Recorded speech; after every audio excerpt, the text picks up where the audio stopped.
Okay, Assalamualaikum warahmatullahi wabarakatuh. Saya Ahmad. Welcome back to my channel.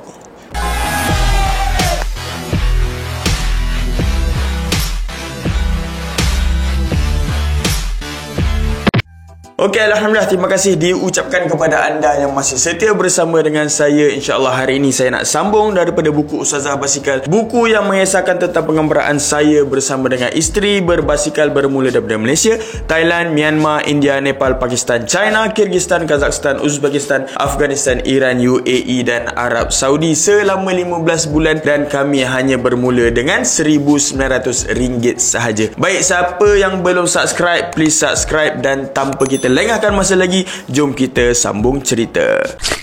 Baik, episod yang lepas saya kongsikan macam mana kami daripada Mertila bersama-sama dengan tim MyCare, kami pulang ke Yangon semula dan mereka pulang ke Malaysia. Kami pulang ke Hotel Mahabandola. Okey, dan bersama-sama dengan Amirul dan Aiman, kami pulang ke Hotel Mahabandola dan kami hidup seperti biasa dekat dalam tu, sementara kami daripada Myanmar ni lah masuk ke India pula. Baik, dan masa tu ada lagi beberapa minggu untuk kami stay dekat Yangon ni. Masa tu kami hidup macam biasalah. Maksudnya bulan Ramadan ni kami tak ada apa-apa sangat aktiviti kecuali berbuka dekat masjid-masjid. Okay, Amirul dan Aiman dia ada beberapa aktiviti lah untuk nak shooting dekat sekitar kawasan Yangon ni. Saya dengan Ustazah tak ada apa-apa program, so kami lepak je lah, melepek dekat hotel tu. Dan saya dengan Amirul dan Aiman selalu akan pergi berbuka dekat masjid-masjid yang berdekatan dekat Yangon tu.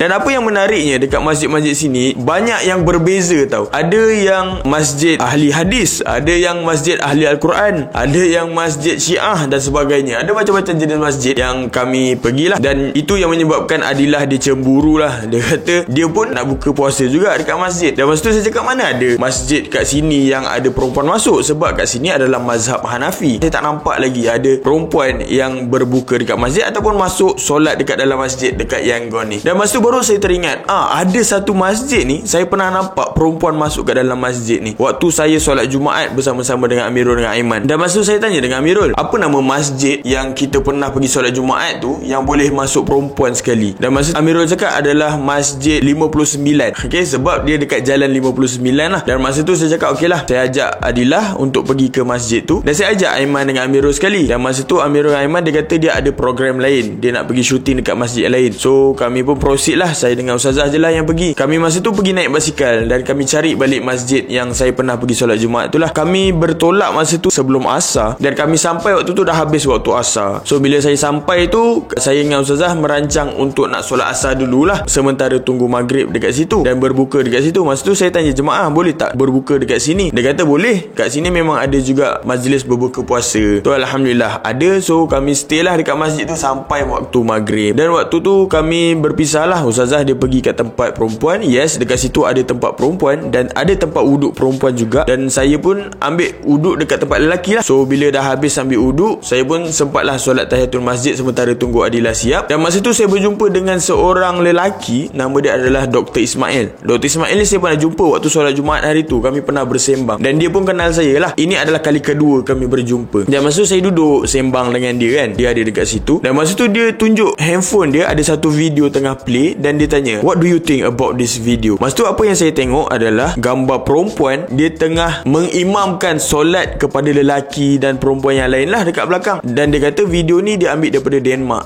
Saya cakap, so saya pun pernah dengar juga berkenaan dengan perempuan jadi imam ni, dan nama dia adalah Aminah Wadud. Dan saya cakap, bagi saya perempuan tak boleh jadi imam. Itu apa yang saya percayalah. Okay, sebab nabi-nabi kita semua kan lelaki, tak ada pun nabi kita tu berasal daripada perempuan ataupun di kalangan perempuan. So saya sangat percaya yang perempuan ni tak boleh jadi imam. Dan masa tu dia tanya, why not? Kenapa tak boleh? Sebab perempuan ni pun manusia juga kan, perempuan ni pun kuat juga, tak semestinya lelaki kan. Perempuan ni sebenarnya lebih kuat daripada lelaki.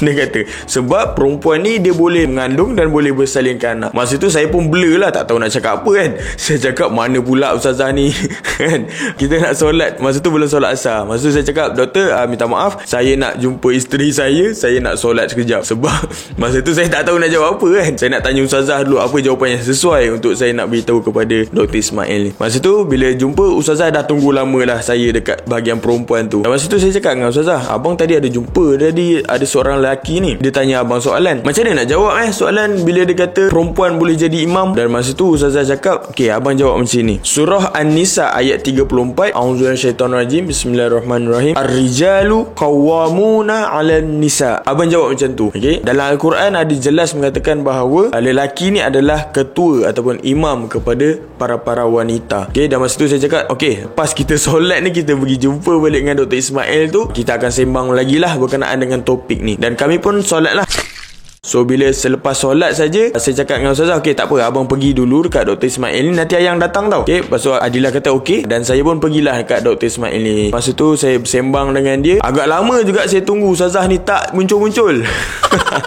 Tiba-tiba dia tak ada, hilang dah. Masa tu saya pun dah nervous lah kan, macam mana nak cerita benda ni kan. Saya pun tak tahu sangat nak cerita benda ni dengan Dr. Ismail ni. Dan masa tu saya tukarlah topik kan. Saya tanya dia tak kerja ke, dan dia kata dia kerja, dan dia adalah one man show, dia kata, dalam bisnes. Dia kata dia ada bisnes sendiri, so dia sangat fleksibel dengan masa. Dan dia kata dia pernah buat bisnes dekat Bangkok. Masa tu dia buka kedai nasi Arab. Okay, dan masa tu kedai dia sangat maju sehinggalah ada perang dekat Timur Tengah yang menyebabkan ramai orang Arab ni, okay, sebab customer dia adalah orang Arab. Dan bila berlakunya peperangan dekat Timur Tengah ni menyebabkan customer dia ramai yang balik ke Timur Tengah. Okay, dan masa tu dia punya bisnes dia tu drop lah, okay, sebab customer dia dah tak ada. Dan masa tu dia kata dia bekerja dekat pelabuhan, dan waktu dia bekerja dekat pelabuhan tu dia ada berjumpa dengan seorang tabib, dan dia belajarlah ilmu pasal perubatan lah. Dan sehingga dia boleh buka satu klinik dekat Thailand ni. Dan sebab tu dia ada title doktor tu. Okay, sebab dia ada satu klinik. Dan pada satu hari dia kata dia bermimpi yang barang-barang dia dalam klinik semua tercampak keluar daripada klinik dia. Okay, dan masa tu dia fikir, dan dia kata dia tafsirkan mimpi dia bahawa yang dia dah syirik, sebab manusia banyak dah lebih percaya kepada ubat daripada percaya pada Allah Subhanahu Wa Taala lah. Banyak bergantung sangat kepada ubat. So dia kata pekerjaan ni syirik lah, dia kata. Dan yang menyebabkan dia balik ke Myanmar. Sehinggalah hari ni dia duduk dekat masjid tu untuk berdakwah lah. Tu cerita Dr. Ismail. Dan saya makin seram dengar cerita dia tu kan. Okey, masa tu saya tanya juga apa pegangan dia kan tentang mazhab semua dan sebagainya. Dan dia kata masa tu masjid ni adalah Masjid Ahli Al-Quran nama dia. Okey, kami ingat nama dia Masjid 59. Tak, tapi sebenarnya adalah Masjid Ahli Al-Quran. Dan rupa-rupanya Masjid Ahli Al-Quran ni adalah di kalangan orang-orang yang hanya mengambil Al-Quran dan tidak mengambil hadis dalam kehidupan seharian dia. Dan itu yang menyebabkan saya lagi bertambah seram lah kan. Dan masa tu saya cakap saya nak pergi cari isteri sekejap dan nak bincang sesuatu lah sebelum kita berbuka.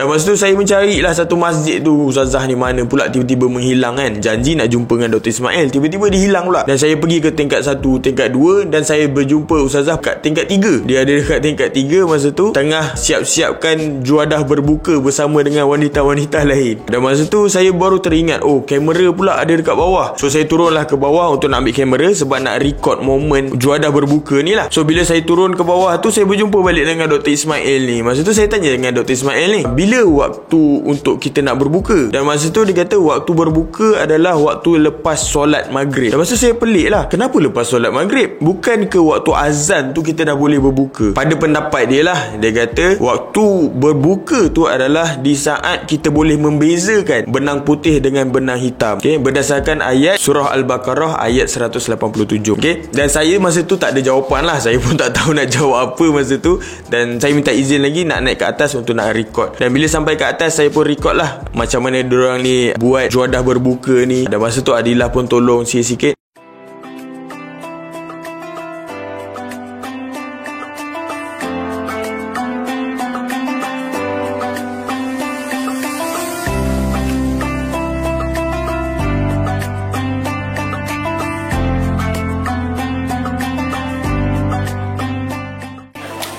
Tengok buat apa tu?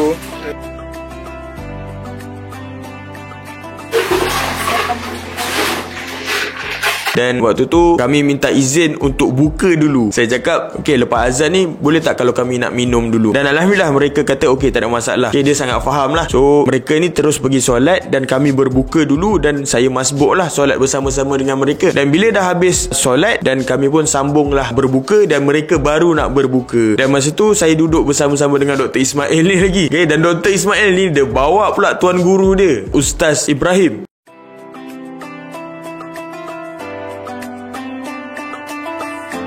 mungkin untuk kita berdialog sikit. Masa tu. Dan saya pun tak expect untuk nak berdebat ke apa. Tak, saya just nak tahu dengan lebih lanjut apa iktikad mereka ni sebenarnya. Dan saya akan cerita dalam bahasa Melayu lah. Kami bersama dalam bahasa Inggeris. Mereka ni boleh cakap bahasa Inggeris. Dan mungkin boleh sedikit sebanyak boleh faham sikit apa yang kami bersembang pada waktu tu.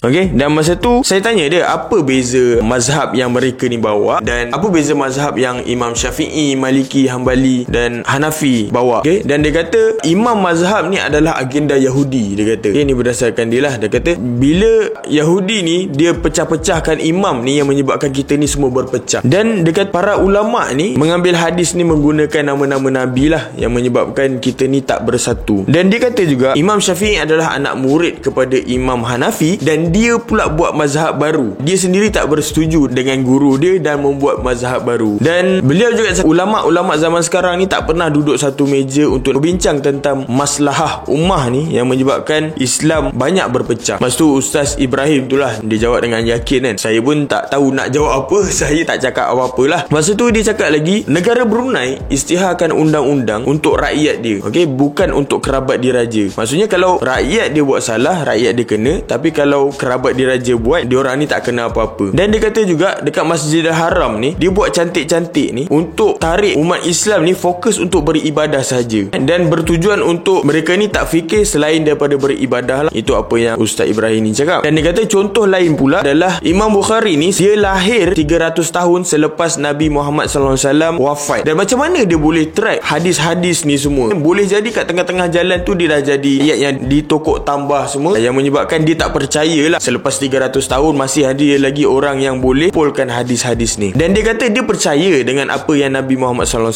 bercakap. Okay? Dan dia kata dalam Al-Quran tu adalah semua yang Nabi cakap. Okay? Apa yang hadis ni adalah telah ditokok tambah. Okay? So dia ambil pendekatan untuk berpegang kepada Al-Quran sahaja. Dan dia kata dalam Al-Quran tu dah lengkap dah, kenapa nak kena ambil hadis? Masa tu saya pun tak ada jawapan. Saya biarkan soalan tu tergantung. Dan masa tu saya tak jawab apa yang dia tanya tu, tapi saya tanya dengan soalan. Saya tanya, macam mana you all belajar solat? Sebab solat ni diajar dalam hadis kan, seperti yang kita belajar dulu waktu kecil-kecil. Dan dia kata solat ni adalah satu tradisi, okey, dan kita ikut apa yang nenek moyang kita dah buat, so kita ikut sahaja. Mana mungkin ada salah dekat situ. Itu apa yang dia jawab lah. Dan dia kata Islam ni adalah satu cara hidup yang telah dibuat oleh nenek moyang mereka lah, macam cara dengan solat tu, dan mereka tiru daripada situ je. Is the how Islam is the what meaning of Islam? How is the Muslim predicate? Is the right or wrong? What is the difference of our community? There's so many problems. So how do we unity? So is we follow by law of Allah Subhanahu wa Taala, so we can go our way is the right way. Is that our aim? So anything to ask? That's all. That's all. Thank you very much. Dan dia kata solat ni tak semestinya pergerakan, dia kata, dan dia adalah bergantung kepada kita punya cara hidup. Dan benda yang penting bukan solat, dia kata. Benda yang penting adalah kita sembah Allah. Itu lebih penting daripada solat, dia kata. Barangkali boleh pakai niat je, tapi mereka tetap solat lah. Apa yang saya nampak, apa yang saya perhatikan, mereka ni tetap solat. Okay, yang dia kata apa yang paling penting adalah tunduk dan patuh kepada Allah Subhanahu Wa Taala. Kita tak boleh solat atas sejadah tanpa fikirkan kemaslahatan umat Islam. Itu apa yang dia kata lah. Okay, dan Allah tu cuma nak kita ni ikut di atas jalan yang lurus. Dia kata kita ni mesti belajar apa yang Allah nak sebenarnya dalam Al-Quran. Dan dia ada beza. Islam ni bukan setakat religion je, tapi Islam ni adalah ad-din. Dan masa saya tanyalah apa beza religion dengan ad-din. Dia kata religion ni adalah cara kita solat dan kita sujud kepada satu pencipta. Tapi ad-din ni adalah keseluruhan hidup kita. Dia apply bukan hanya sekadar solat, tapi dia setiap perbuatan apa yang kita buat tu adalah niat lillahi ta'ala. Itu adalah ad-din yang dimaksudkan oleh mereka. Okay, so bila kehidupan kita ni semuanya niat lillahi ta'ala, Islam ni akan lebih mudah berkembang kat di kita punya komuniti. Dan masa tu saya cakap, oh macam tu rupanya. Dan saya tanya lagi, apa pendapat dia tentang rukun Islam dengan rukun iman? Okay, sebab rukun Islam dan rukun iman ni kan ada dalam hadis kan. Bila mereka ni tak ambil hadis, apa yang mereka percaya tentang rukun iman dengan rukun Islam? Dan masa tu dia kata dia merujuk kepada ayat ni, okay, Rasul telah beriman dengan apa yang diturunkan kepadanya, dan begitu juga orang-orang yang beriman. Semuanya beriman kepada Allah, Rasul dan para malaikat dan kitab-kitabnya. Dan kesimpulannya semua ini adalah datangnya daripada Al-Quran, bukanlah daripada hadis. Dan masa tu saya teruskan kepada soalan yang seterusnya. Macam mana, apa pendapat mereka pula tentang aurat lelaki dan wanita? Dia kata aurat lelaki dan wanita ni, lelaki adalah daripada pusat hingga ke lutut. Samalah macam apa pendekatan kita. Dan dia kata perempuan daripada bahu sampai ke kaki. Kenapa saya tanya pasal aurat ni? Sebab pertama kali masa kami masuk ke masjid ni, kami nampak ramai perempuan yang tak pakai tudung masuk ke masjid. Benda ni sangat pelik lah. Sebab dekat Malaysia, kalau nak masuk masjid, perempuan kena pakai tudung, wajib. Tapi mereka ni tak kisah. Sebab tu saya tanya, apa pendapat mereka tentang aurat? Dan mereka kata dalam Al-Quran tak sebut pun pasal kena tutup kepala kan, tak kena pakai tudung, tak ada dalam Al-Quran. Dia kata hanya melabuhkan hingga ke paras dada. Itu pendapat dia yang mengatakan bahawa hanya daripada bahu sampailah ke kaki. Dan masa tu saya macam nak bantah kan, tapi saya telan je lah saya punya soalan tu. So kita pun tak boleh nak cakap lebih-lebih lah kan, sebab itu adalah pendapat dia. Dan masa saya tanya lagi apa yang dia percaya tentang umrah dan haji. Dan masa tu dia kata dia satunya haji ni kos dia sangat mahal. Kita tak mampu, tak semua orang mampu untuk pergi ke sana. Kalau kita nak pergi kat sana pun cukuplah sekadar untuk melancong, untuk ziarah Nabi. Bukanlah untuk buat nak kena baling batu dekat tiang semua tu. Dia kata ada ke syaitan kat tiang tu? Kenapa nak kena baling batu dekat tiang kan? Contoh untuk ibadah haji. So bagi dia adalah haji tu hanyalah ibarat sebagai kita punya adat sahaja. Dia bukanlah wajib bagi mereka ni lah. Dan dia kata itulah Masjidil Haram ni adalah agenda Yahudi untuk nak menarik orang-orang Islam pergi ke sana. Dan masa tu saya rasa macam berdebar jantung ni kan, dan rasa macam nak meletup lah kan. Tapi kita masih, orang kata, meraihkan apa pendapat mereka ni sebenarnya. Dan masa tu bila selepas habis berbuka ni, dan saya pun turun bersama-sama dengan mereka lah untuk solat isyak. Dan dekat sini kita sama-sama boleh nilaikan lah yang sebenarnya dekat luar negara ni berbanding Malaysia ni, dia berbeza. Iktikad mereka ni berbeza. Bukanlah tugas saya untuk nak menentukan siapa betul dan siapa yang salah. Tapi apa yang kita boleh buat adalah sama-sama kita doakan supaya kita semua dirahmati oleh Allah dan kita berjumpa dekat syurga, InsyaAllah, amin. Apa yang saya boleh katakan perbezaan dekat Myanmar dengan Malaysia ni, majoriti masjid-masjid dekat Myanmar ni mereka ni bermazhab Hanafi. Kalau macam kita adalah mazhab Syafi'i. Dalam mazhab Hanafi mereka pun ada beberapa lagi pecahan. Itu yang saya boleh simpulkan lah. Dan terdapat juga beberapa Muslim yang ambil pendekatan untuk ambil Al-Quran sahaja, dan ada yang ambil hadis bersama-sama dengan Al-Quran lah, yang dipanggil sebagai Ahli Sunnah wal Jamaah. So apa yang saya boleh simpulkan daripada perbincangan ini adalah kita cuba untuk meraihkan perbezaan dan kita cari persamaan. Yang kita ni adalah sama-sama Islam dan kita saling mendoakan. Sebab apa? Kita ni adalah, kita mempunyai Tuhan yang sama, iaitu Allah Subhanahu Wa Taala. Kita mempunyai Nabi yang sama, iaitu Nabi Muhammad SAW. Dan apa yang kita boleh buat adalah kita meraihkan dan doakan mereka. Dan boleh jadi mereka pun juga akan mendoakan kita supaya kita sama-sama berada di atas jalan yang lurus. So insyaAllah saya rasa sehingga sini saja untuk topik kali ini. Agak berat juga topik kali ini. So minggu depan saya akan cerita macam mana kami pergi ke satu tempat yang dipanggil sebagai Bagan. Tempat ni agak suspense juga. So insyaAllah kita akan cerita pada episod yang seterusnya. Sehingga kita berjumpa lagi, saya Ahmad. Assalamualaikum warahmatullahi wabarakatuh.